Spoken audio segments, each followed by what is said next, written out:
فرزند تولد کردم مایو. وقتی فرزندم مایو تولد شد فرزندم بودم در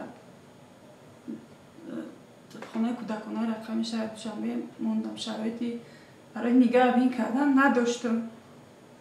فرزندم مایو به رنگ خدمت. شوهرتون چی؟ شوهرم بچه سالم بود. بچهش سالم بود.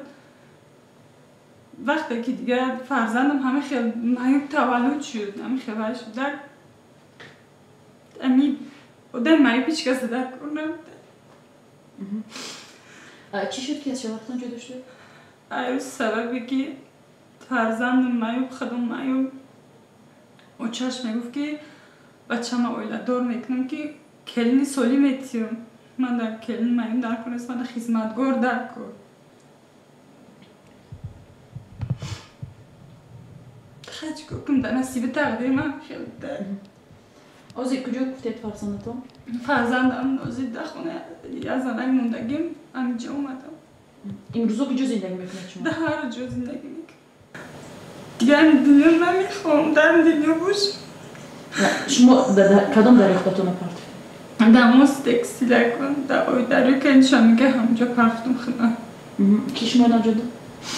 مرا ملیسای همجا اومدن فریاد کردن اومدن نجاتم دادن. بعد یک بچه مرا کمک کرد و مفتیش و من کمک کرد. گفت که این کارا نکن. برای چی میکنی؟ گفتم اگه درد من نمیدونی. گفت گفت چیکار کرده گیتی؟ من گفتم نمیخوام همه جا من مراجعه میکنم هیچ که بداتی من نمیرسه.